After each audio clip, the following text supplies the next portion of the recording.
Hello everyone to our translational longevity series CellTalk. Today our presenter is Dr. Nupur Biswas and her presentation topic is longevity determining factors. Before we begin with the CellTalk, let me introduce Dr. Nupur Biswas. Dr. Nupur Biswas is working as a senior bioinformatics scientist at Renix. He is working on bioinformatics and other multiple projects as well. Some of our projects include designing personalized neoantigen vaccines for cancer patients and exploring the genes behind chordoma and the health applications of digital healthcare wearables. Nupur has a doctoral degree in physics and her research work focused on studies of confined polymers. Before joining Renix, she worked at the Indian Institute of Science, Raman Research Institute, Kolavatri, and Indian Institute of Chemical Biology. At Renix, she has gained experience as not only a research mentor, but as a scientist contributing to various international publications. I move over to Dr. Nupur and request her to initiate her presentation. Thank you. Thank you, Vijay, for your nice introduction. Welcome, everybody. In today's longevity CellTalk presentations, I am going to discuss about the determining factors of longevity. And in this talk, I will mainly focus on these papers, which are published in the recent years in different international journals. Longevity means the longer life. The achievement of long life is desired throughout the history of mankind. But as once Martin Luther King taught, it's the quality, not the longevity of one's life is what is important. That's why longer lifespan must be accompanied by healthy lifespan. Now, aging is characterized by the progressive loss of physiological integrity, which leads to impaired function and finally increases the vulnerability to death. Focusing on this, longevity research is rapidly evolving. The goal of this research is to understand the aging process, to identify the causes of aging and the hindrance of the aging. These understandings, these researches has resulted to identifying the hallmarks of aging. In this talk, I am primarily going to discuss on these hallmarks of aging. Now, how to define the hallmarks of aging? The hallmark should fulfill the following criteria. It should be associated manifestation and the acceleration of aging by experimentally accentuating them. And finally, it should provide the opportunity to decelerate, stop, and even reverse aging or slowing down the aging by therapeutic interventions. Based on the criteria, the first hallmark is assigned to the genomic instability. It refers to the accumulation of genomic damages which we acquire throughout the life. The damages may be caused by various reasons like exogenous damage, exposure to the chemicals or some radiation, endogenous damage, presence of ROS, replication errors, spontaneous reactions. All these causes may damage DNA in various ways like base damage, adapt formation, intestinal crosslinks. So these damages, in excessive damages, and in some, if the damage is not repaired, that then it favors the aging process. And the second hallmark is the telomere attrition. Telomere is the end part of the chromosome, which is not replicated during the DNA replication process. So as the cell divides, the telomere length gradually decreases, and when it reaches its limit called haptic limit, the cell cycle stops and the cell becomes senescent. That's why telomere length is characterized as a parameter of measuring biological age. Then comes the third hallmark, epigenetic alterations, alteration in the acetylation and methylation of DNA or histones. It also can be caused by various reasons, and these alterations can induce epigenetic changes that contribute to the aging process. Then comes the next hallmark is the loss of proteostasis, that is the protein homeostasis. Proteins usually remains in the folded, different types of folded conformation, but this folded conformation becomes disturbed. It can be unfolded due to presence of heat shock, air stress, or excess oxidative stress. Now, if unfolded protein is not repaired or is not removed, it gets accumulated, it aggregates also, and this aggregation leads to the proteotoxic effects, which favors in aging process. Then comes the deregulated nutrient sensing. Here, four proteins are there: IGF-1, mTOR, saturninase, AMP kinase. These are the major nutrient sensing proteins. Now, and there are multiple signaling pathways which control the nutrient sensing pathways, and among them, IIS, that is insulin and IGF-1 signaling pathway, is the most conserved pathway.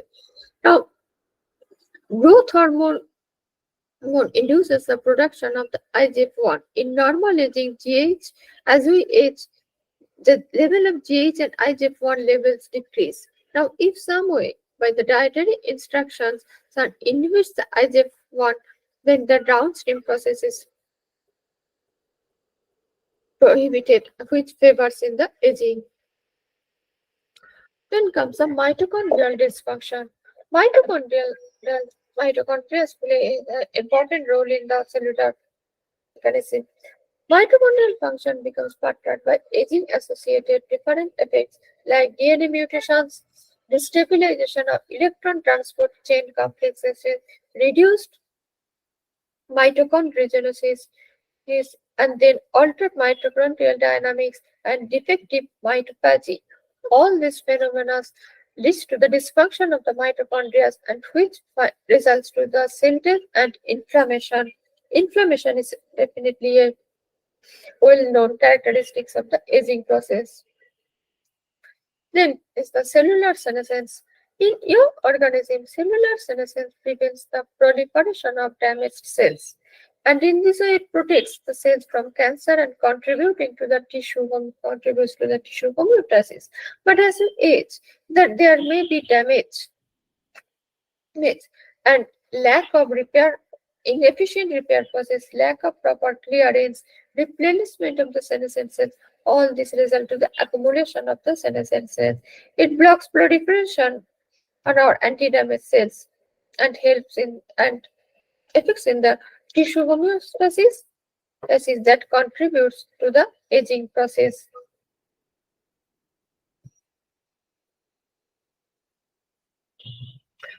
Then comes the stem cell exhaustion. Stem cell is a special type of cell that we have. They can differentiate to different types of cells. So when the stem cell exhaustion unfolds as an integrative consequence of multiple types of aging-associated changes, there are different types of stem cells like hematopoietic, mesenchymal, satellite cells which are associated with the muscles, intestinal, epithelial stem cells. Each of them has different roles, and their exhaustion leads to different types of disease, like including anemia, osteoporosis, repair of muscle fibers, intestinal functions. So, if the stem cell rejuvenation if the stem cells are exhausted, it helps in the aging process. That's why stem cell rejuvenation is being looked after as a process to reverse the aging phenotype. Intercellular communication, that is a cell signal, it's a part of the cell signaling system, definitely. Aging is coupled to general alteration in intercellular communication. Altered intercellular information leads to neuroendocrine, different types of dysfunction, including neuroendocrine, inflammaging, immunosenescence, and bystander effects.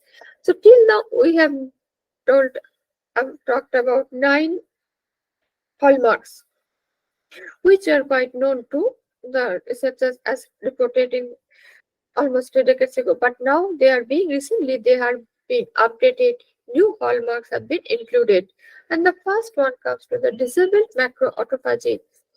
Macroautophagy is one type of the autophagic process in which substances are sequestered within autophagosomes. Disabled macro, it is observed that disabled macroautophagy contributes in aging. Then comes the new hallmark of chronic inflammation. There are different factors which induces inflammation, and chronic inflammation is observed as we age. So there are evidence which suggests bidirectional cyclical relation between inflammation, chronic inflammation, and the development of different age-related conditions like cardiovascular disease, cancer, neurodegeneration, and frailty. Then the latest hallmark is the dysbiosis. Gut microbiome, which is the disbalance of the microbiome environment. Gut microbiome could affect the brain activity by the epigenetic changes, and gut-brain axis is involved in the age-related neurological disorders. So we see that we have different types of hallmarks of aging identified through based on different experimental evidences on not only on the human beings but also on other animals models. So the conclusion is that we observe the longevity research is rapidly evolving. Quest for longer life is still going on. It is definitely true that improvement of socio-economic condition and better it has helped to achieve a enhanced health span, better healthy life. But this condition has actually affected to the better biological conditions that has resulted to the longer life. That's why understanding of physiology has helped is a basic requirement.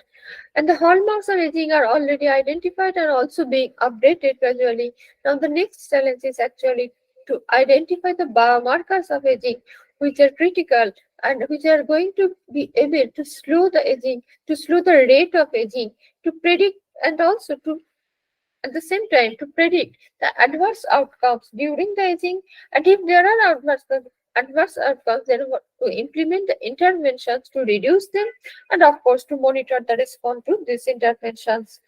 Okay, that's all I want to tell you today. If you have more questions or further interest, you can reach me at nupur@phoenix.org. Thank you everybody for your patience. Thank you, Dr. Nupur, for the illuminating talk. The forum is open for questions. If anybody has a question, you can ask. Dr. Nupur, I have a question. Yes, how many please. of these hallmarks are independent, and are there some which can work together or can have combined effect? They are definitely combined effect. There are lots of articles reporting the crosstalks of between the hallmarks. Yeah, they are highly correlated. Okay, thanks. I don't see any other questions. I think we can stop here. Thank you everyone for joining today's translational CellTalk.